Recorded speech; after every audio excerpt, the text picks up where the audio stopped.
Apparently, this is the definition of love by Andrew Marvell.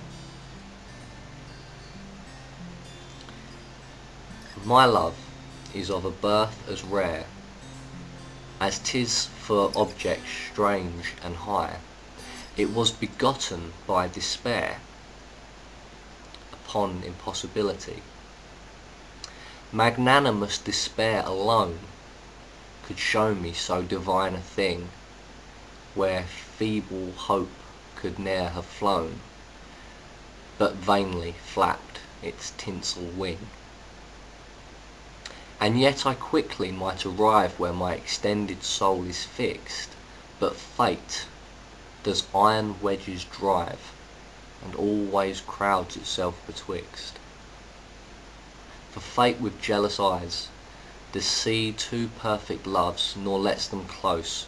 Their union would her ruin be, and her tyrannic power depose. And therefore her decrees of steel us at the distant poles have placed. Though love's whole world on us doth wheel, not by themselves to be embraced, unless the giddy heaven fall, and earth some new convulsion tear, and us to join, the world should all be cramped into a planisphere.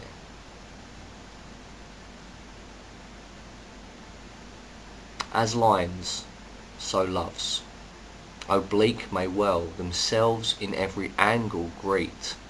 Ours, so truly parallel, though infinite, can never meet. Therefore the love which us doth bind, but fate so enviously debars, is the conjunction of the mind and opposition of the stars. Okay, so I've just read Andrew Marvell's definition of love, which can be found in his collected poems. And this is another example, as I was saying in the last episode about Thomas Hardy, where he has this ability to string together these seemingly very kind of pretty lyrics, but he tries to get across at the same time a very complex and difficult idea. This particular poem, or this particular poet, was writing at a time when university wasn't where you went to study English. The idea, the notion of studying wasn't quite as specialist as we have today. There's a Christian apologist, Ravi Zacharias, who often says the notion of a university is to bring unity in diversity. And that's what university used to be about. It didn't used to be about these disparate schools of thought or sciences or arts. It was about just kind of learning, having that place to kind of, for all intents and purposes, try and learn everything. And the reason this is relevant to what Marvell's writing here is because he uses a very technical vocabulary. He talks very much about geometry and cartography and maths in general. And this isn't the kind of thing you tend to get from poetry nowadays. At best, modern poetry is going to give you an array of pop culture references. But of course, pop culture as a concept, I guess, didn't really exist for Marvell. So what was the pop culture he'd talk about? Well, the scientific discoveries of the time, the mathematical concerns and things. So that's why you've got a poem which is about love, and he's bringing in all these other things.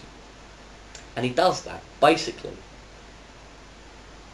to expound this idea that he has in a very pretty lyric, which is very technical in its kind of vocabulary and its scientific nature. But what's his definition of love? Well, Marvell's definition of love here isn't really his definition of love, what love is.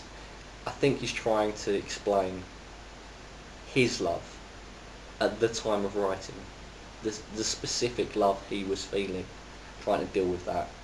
And I've got to say, I don't think he was doing particularly well. You haven't got to have a degree in cartography to figure out that if you're one pole and the girl you're after is the other pole, and it's going to take an earthquake or the heavens falling out of the sky for the two of you to be together, chances are you're not going to be together. So,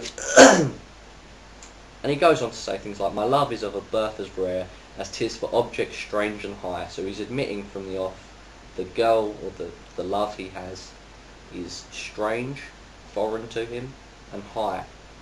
He's unworthy of her. He's not good enough. He can't reach her. It was begotten by despair. That's pretty nice. Upon impossibility.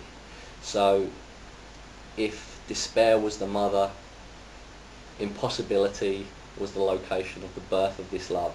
So obviously he's setting this up for a failure from the off. And he says he almost makes it if it wasn't for fate. And then he goes off on this huge rant about how fate will always get in the way. Fate will stop you getting what you want out of love and out of life, because fate is jealous and it drives a wedge in between you every time. Fate will get in the way. Circumstances will conspire against you. And this is when he starts to bring in the kind of cartographical references and the geometry. He talks about how the two poles are the two loves that have been set apart, and only if they were condensed into a planisphere, so if they were somehow collapsed. I should explain that a planisphere is when you project a spherical picture onto a plane. So by plane I mean flat surface. So we've got this idea that the kind of globe, you take that and you stretch it out flat, and then if that could be kind of crumpled together, then you've got the actual loves coming together, but stating that this will only happen when the earth tears or when the giddy heavens fall. That's the only time this is going to come about. So again, layering on this idea that love, or this particular love, is impossible, is ill-fated from the beginning.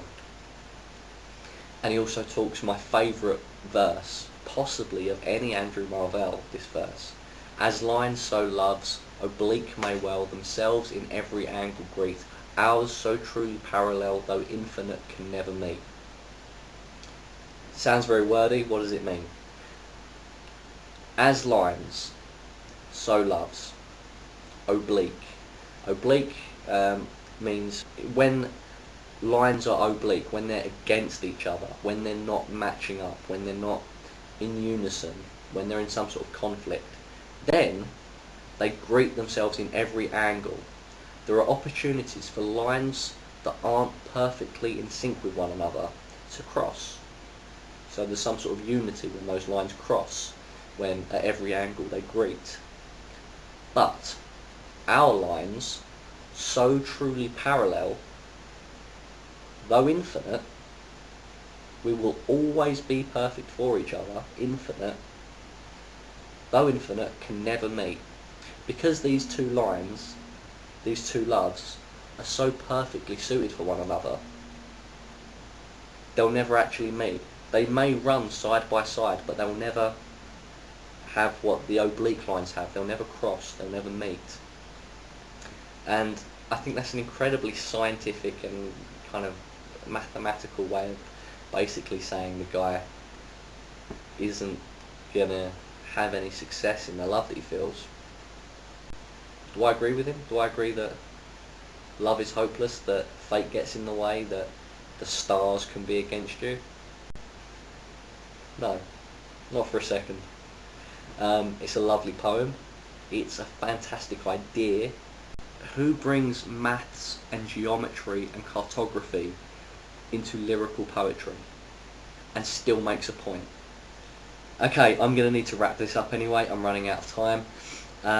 I apologise in advance for the many edits this is going to need, and I hope to see you in the next episode, in which I'll be discussing no less than the meaning of life. If you've been watching the Poetry Show, see you later.